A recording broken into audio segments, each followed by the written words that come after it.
Tema van vanmôre is herfokus om te sien wat ander nie sien nie.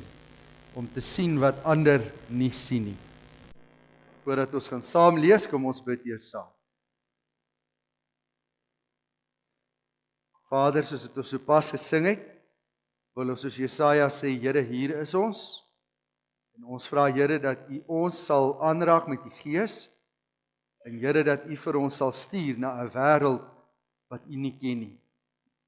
Maar Here, voordat ons na die wêreld toe kan uitreik, wil ons vra, Here, dat U ons oë so sal kom open, dat ons ook sal kan sien dit wat die wêreld op hierdie stadium nie sien, en dat ons dan daardie boodskap vir 'n wêreld sal gaan bring.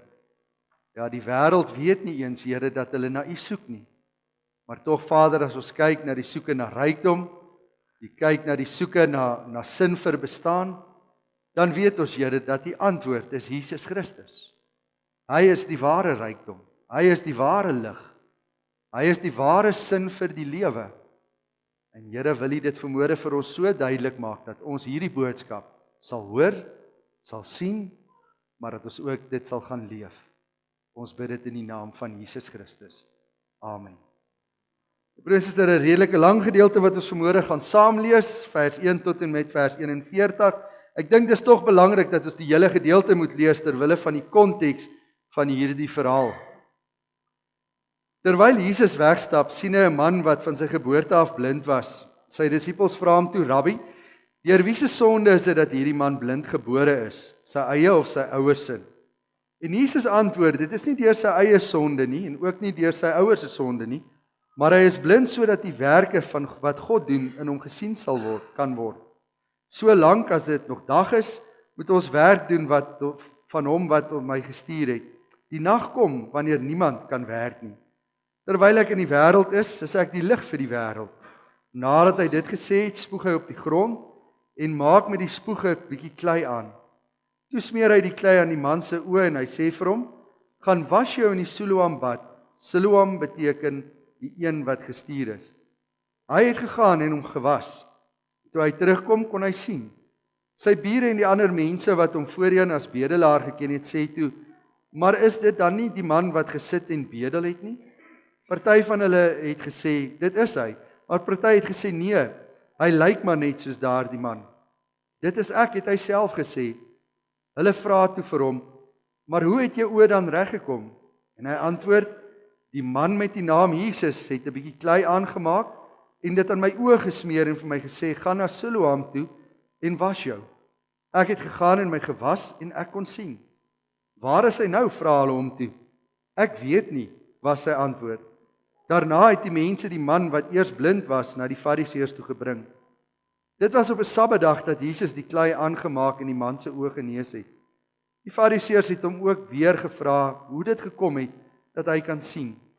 Hy het hulle geantwoord, hy het klei op my oë gesit en ek het my gewas en nou sien ek. Party van die Fariseërs sê toe, hierdie man kom nie van God nie, want hy hou nie die Sabbatdag nie. Maar van die ander het gesê, hoe kan iemand wat 'n sondaar is sulke wondertekens doen? En daar was verdeeldheid onder hulle. Hulle sê toe weer vir die man wat blind was, wat sê jy van hom? Hy het mos jou oë genees. Hy is 'n profeet, het hy geantwoord. Die Jode het nie geglo dat die man blind was en nou kon sien nie, totdat hulle sy ouers geroep en vir hulle gevra het, is dit julle seun van wie julle beweer dat hy blind gebore is? Hoe sien hy dan nou? Ons weet dat hy ons seun is en dat hy blind gebore is, het sy ouers geantwoord.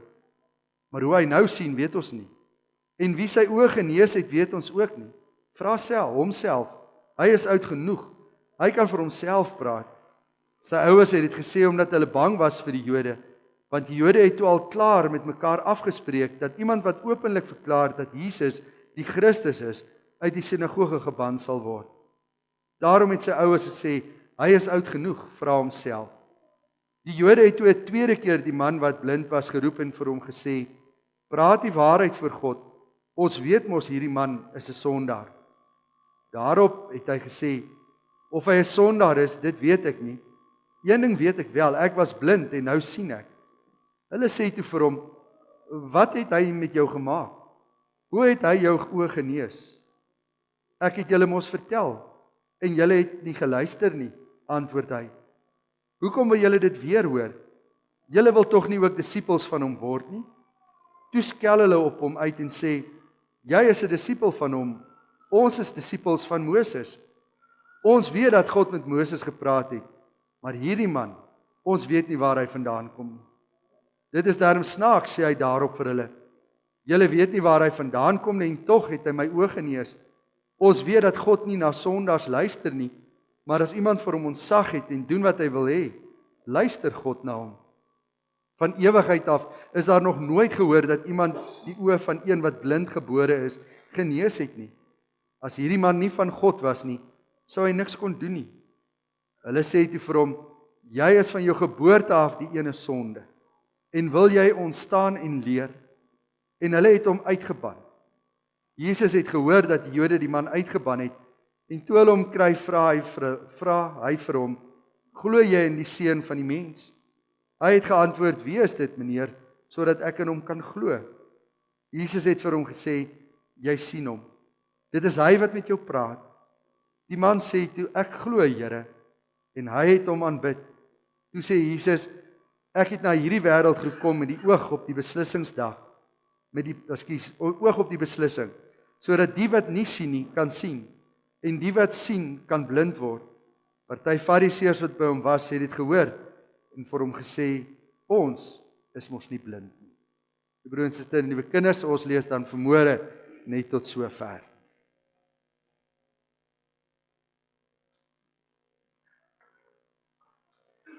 My broer en suster en liewe kinders, het jy al ooit in jou lewe te doen gehad met die onderwerp optiese illusie? Of soos dit baie ander mense daarna verwys, hulle sê dit is niks anders as waarnemingsbedrog nie. Nou ek gaan nie vanmôre vir u probeer verduidelik wat dit is nie, ek wil dit vanmôre vir u kom demonstreer.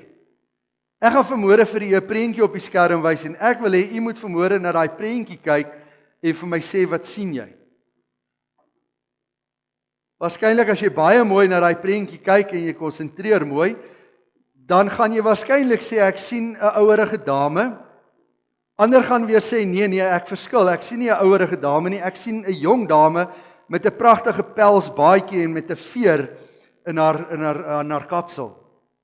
Ander gaan dalk vanmôre sê nee, ek sien 'n ou dame en ek sien 'n jong dame.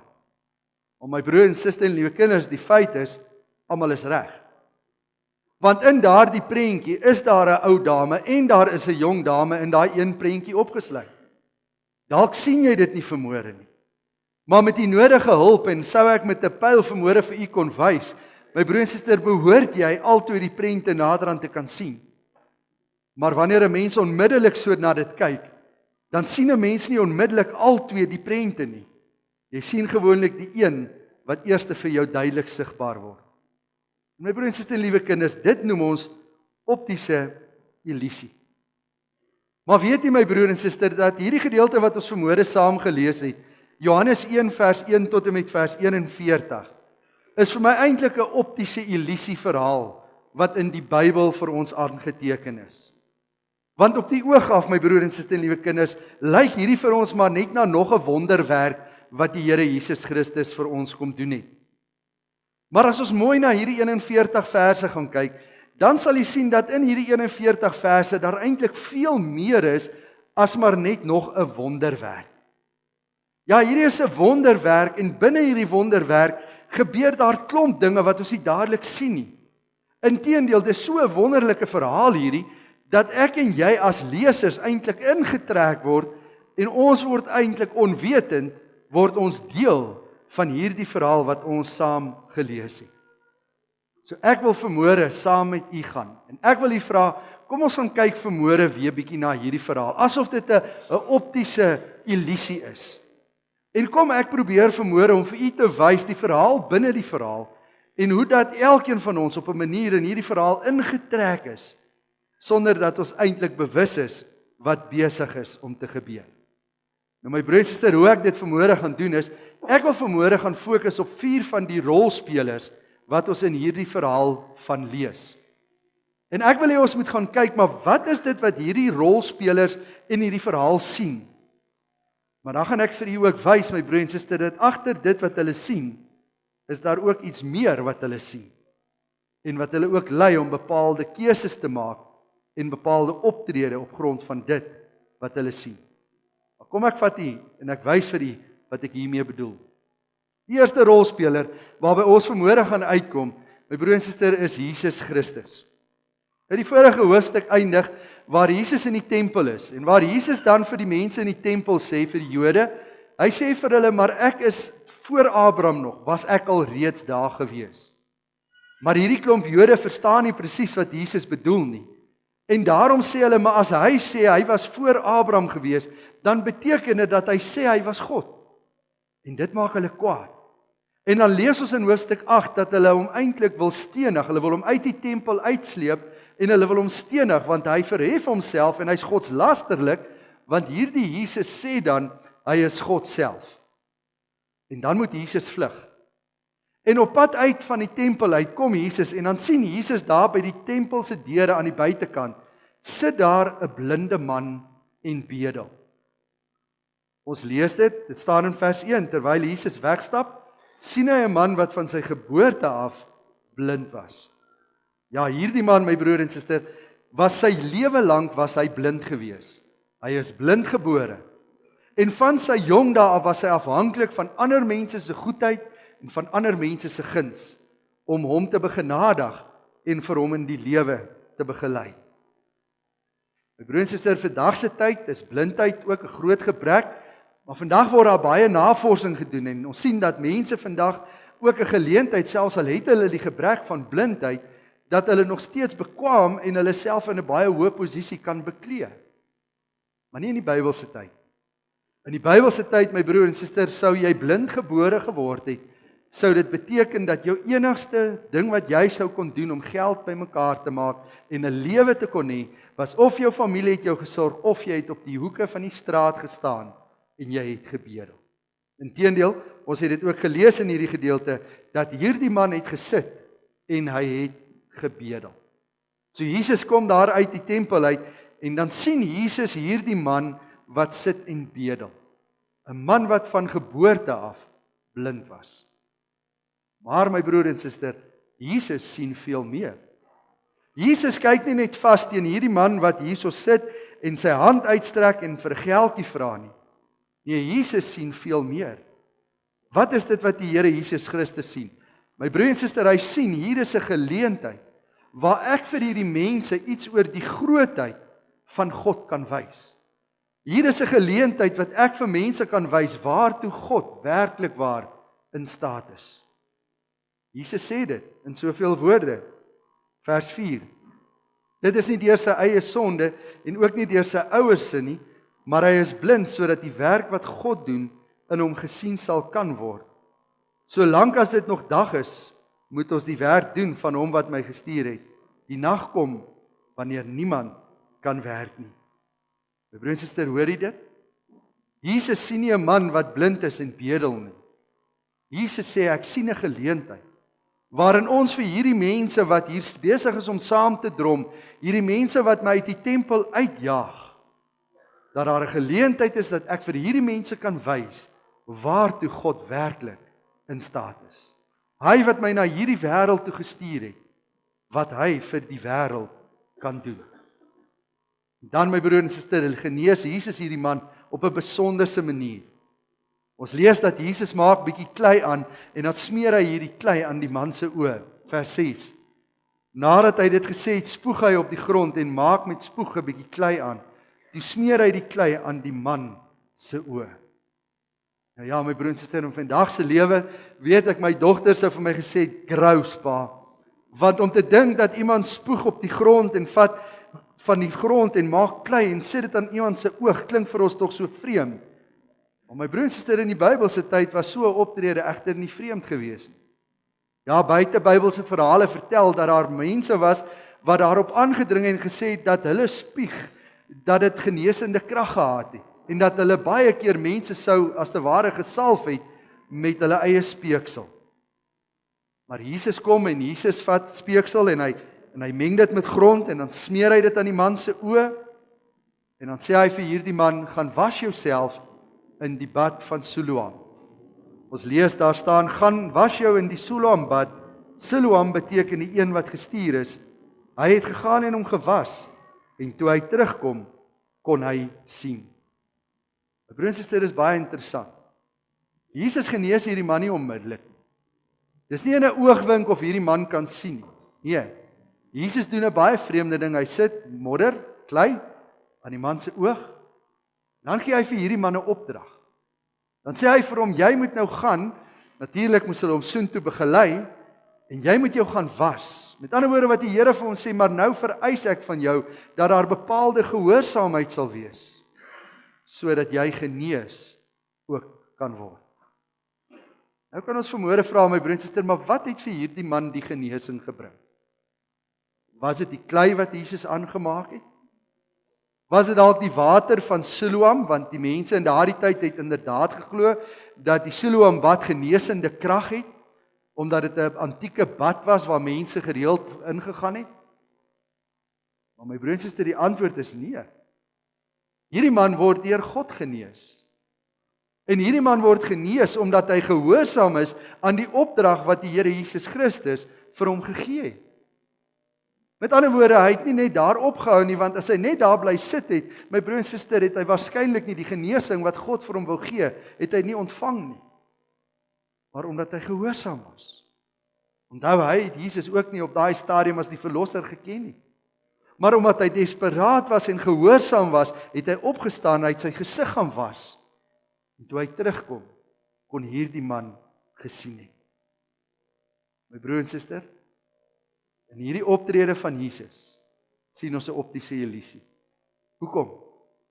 Jesus sien, maar Jesus sien meer. Ja, Jesus sien nie net 'n blinde man wat besig is om te bedel om 'n bestaan te maak nie.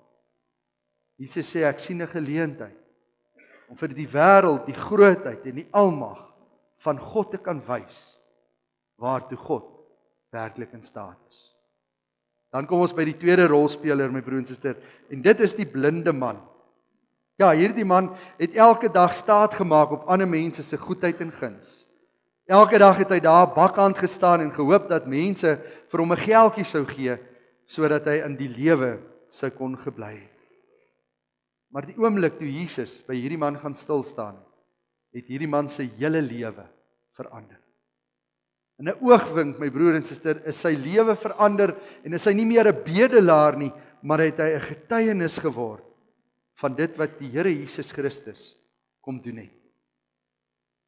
Maar my broer en suster, hierdie man het veel meer gesien. Hoekom sê ek vanmôre hierdie man het veel meer gesien? My broer en suster, hierdie man het die mense skielik rondom hom gesien. Ja, hy was genees van sy blindheid en die wetenskapboeke sê vir ons 'n persoon wat skielik genees is van blindheid sal waarskynlik vir die eerste paar oomblikke teen alles vasloop omdat hy nie 'n kennis het van 'n muur en 'n tafel en 'n stoel nie, want dit is 'n vreemde wêreld. So met ander woorde, ewe skielik begin hierdie man rondom hom mense sien en beweging sien wat hy nooit van tevore gesien het nie. Maar my broer en suster, hierdie man sien veel meer. Kom ek wys vir u wat het hierdie blinde man gesien.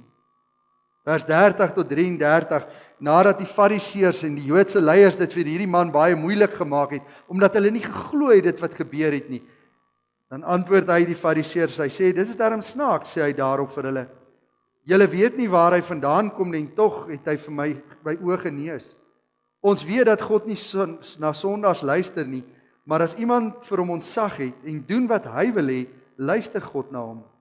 Van ewigheid af is daar nog nooit gehoor dat iemand die oë van een wat blind gebore is genees het nie. As hierdie man nie van God was nie, sou hy niks kon doen nie. Hierdie man getuig. Hy sê van tevore was daar nog nooit. En my broer en suster, u moet gaan kyk na die ander plekke waar Jesus mense genees wat van blindheid, was hulle nie een van geboorte af. Dit staan nie pertinent daar geskrywe nie. Hier staan dit pertinent.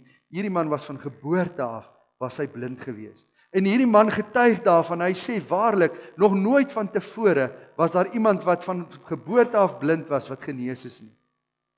En hierdie man sê, ek is genees. En dan sien hy so 'n bietjie verder. Hy sê, en dit kan net God wees. Ja, hy is oortuig dat alleenlik God kan so iets doen. Maar my broer en suster, kom ek wys vir u bietjie verder in die verhaal, hoe het hierdie man se oë werklik oopgegaan? Hoe hierdie man se geestelike blindheid begin helder word het. Vers 11. As hulle van hom vra wie het dit gedoen, dan sê hy, dis die man met die naam Jesus. Dan kom ons in vers 17. Hierdie keer sê hy nie, dit is die man met die naam Jesus nie. Hy verwys na Jesus as die profeet. En dan my broer en suster in vers 33 sê hy, die man wat van God afkom. En dan het ons die gedeelte gelees in vers 35 tot 38. Hoor mooi. Jesus het gehoor dat die Jode die man uitgeban het. En toe hy hom kry, vra hy vir hom, glo jy in die Seun van die mens? En hy het geantwoord, wie is dit, meneer? Sodat ek in hom kan glo. En Jesus het vir hom gesê, jy sien hom. Dit is hy wat met jou praat. Die man sê toe, ek glo, Here. En hy het hom aanbid. Broer en suster, 'n wonderlike verhaal. 'n Verhaal van 'n man wat begin om te sê, hierdie man se naam is Jesus. Hy's dalk 'n profeet. Hy kan dalk van God afkom. Nee, ek weet waarlik hierdie man is die seun van God. En hy het hom aanbid. Optiese illusie. Dit wat die wêreld nie kon sien op daai oomblik nie, het hierdie man gesien. Ja, hierdie blinde man wat eintlik blind was, het die waarheid gesien dat Jesus die Christus is. Dit bring my broer en suster by die derde rolspelers, die disippels. Hierdie disippels wat saam met Jesus uit die tempel uitstap, hulle sien ook die blinde man. Maar waar Jesus sê, hier is 'n geleentheid om die grootheid en die almag van God te bewys, staan hier die disippels en hulle kom na Jesus toe met 'n ander soort van vraag. Want by hulle wonder hulle, hoekom is hierdie man blind? Is dit as gevolg van sy eie sonde, of is dit dalk as gevolg van sy ouers se sonde? Ons het dit mos gelees, my broer en suster. Want dit was eintlik nie vreemd gewees nie, my broer en suster, want jy sien, hulle het in daardie tyd het hulle gesê dat wanneer iemand 'n gebrek het, dan trek jy die lyn reguit deur om te sê dit is as gevolg van sonde. Met ander woorde, jy het 'n liggaamsgebrek omdat jy oortree het. En nou het hulle so ver gegaan en gesê, maar as gevolg van hierdie sonde is hierdie man blind, maar is dit sy sonde of is dit die sonde van sy ouers? Vers 2, Rabbi, deur wie se sonde is dit dat hierdie man blind gebore is? Sy eie of sy ouers se? Nou my broer en suster, kom ons wees eerlik, ons klink dit nogal vreemd om te dink dat jy van geboorte af blind kan wees as gevolg van jou eie sonde. Maar binne in die Joodse literatuur, my broer en suster, was daar 'n hele diskussie daaroor gewees, om te sê dat mense selfs voor geboorte al kan sonde doen, so sondig is hierdie wêreld waarin ons woon. En daarom by hierdie disippels is hulle oortuig dat hierdie man is blind as gevolg van sonde. Alwaaroor hulle wonder, is dit sy sonde of is dit dalk sy ouers se sonde hoekom hy blind is? Dan lees ons in hierdie gedeelte, my broer en suster, dat Jesus vir hulle wel 'n antwoord gee. Ja, Jesus sê vir hulle, maar Jesus verklaar nie hoekom hierdie man blind gebore is nie. Nee, Jesus kom en hy sê vir hulle, hierdie man se blindheid is daar sodat dit nou 'n geleentheid kan wees waardeur God sy almag en sy grootheid vir hierdie wêreld kan bewys. In 'n ander woorde, my broer en suster, Jesus gryp die geleentheid aan. Hy gee nie 'n verklaring. Hy kom en verklaar nie hoekom is hierdie man blind gebore nie. En daarom, my broer en suster, met hierdie denke, en ek wil vir die sê, ek dink ons leef vandag nog steeds in daardie denke van, as iemand siek word, dan is dit as gevolg van sonde in jou lewe. Broer en suster, is absolute klug. Die Here Jesus Christus trek self 'n streep daardeur, wanneer hy vir sy disippels wil sê, maar dit is nie vir julle om te bepaal of dit nou sy sonde of sy ouers se sonde is nie, want daai lyn is verkeerd, dit werk nie. Inteendeel nee, dis 'n geleentheid om die grootheid en die almag van God vir hierdie wêreld te verwys. Maar my broer en suster, net so terloops 'n opmerking. As dit dan so was dat ek en jy so siek geword het as gevolg van ons sondes, hoekom het Jesus dan aan die kruis gesterf? Was Jesus se sterf aan die kruis dan nie genoegsame rede dat ek en jy nie gestraf kan word vir ons sonde nie? Of is daai sonde wat ek en jy doen van so hard dat Jesus nie daarvoor kon gesterf het nie en dat jy maar self die prys vir daai sonde moet betaal? Nee, ek dink kom ons sê vanmôre vir mekaar, ek en jy kan nie die prys vir ons sonde betaal. Ja, daar is gedeeltes in die Bybel waar die Here baie duidelik vir Israel sê, julle gaan in ballingskap weggevoer word, of dit gaan julle tref omdat julle ongehoorsaam is aan my. Maar my broer en suster, ons kan nooit daai lyn deurtrek na ons lewe vandag en sê dis 'n straf op my sonde dat siekte en gebrek oor my lewenspad kom. So in die derde rolspeler sien ons, my broer en suster, dat Jesus kom en hy sê vir sy disippels, julle redeneer verkeerd. Moenie daai tipe van vraag vra nie. Dis nie so eenvoudig nie. Dis 'n geleentheid dat God se grootheid bewys kan word. Dan kom ons by die derde rolspelers, my broer en suster, en dit is die Fariseërs. Nou ja, my broer en suster, die Fariseërs was eintlik die geestelike, goeie siende mense. Wat bedoel ek daarmee? My broer en suster, dit was eintlik die kerkleiers gewees. Dit was die mense wat daarop moes aanspraak maak dat hulle kan onderskei tussen waarheid en dit wat nie waar is nie. Onderskei kan maak om te sê dat ons kan julle lei om te sê dis die pad wat ons moet stap, want dit is die wil van die Here dat ons hierdie pad moet stap. Maar my broer en suster, in hierdie verhaal word juis hulle wat so helder siende is, word hulle beskou as die blindes. Want my broer en suster, hulle sien, hulle hoor, maar hulle glo nie. Want hulle sien dat hierdie man is genees. Hulle hoor hoe dat mense getuig dat hierdie man blind gebore is.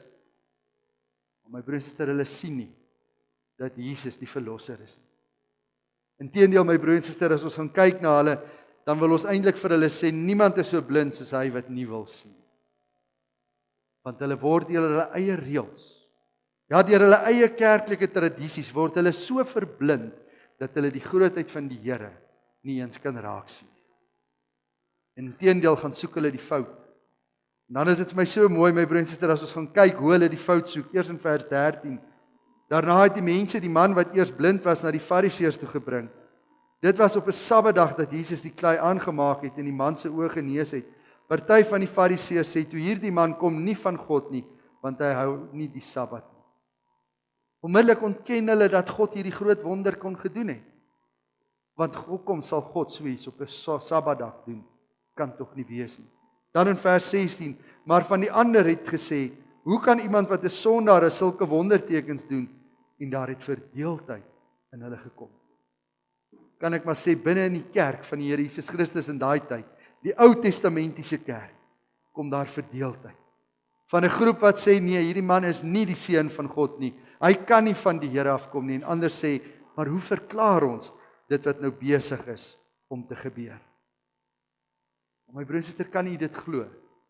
Dat hierdie mense gaan soek fout, en hulle sê dis die Sabbatdag se onheiliging, en daarom kan dit nie Jesus, die seun van God wees nie.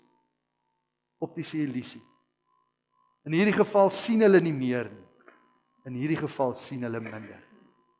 En dan kom die harde woorde van Jesus in vers 39 tot 41.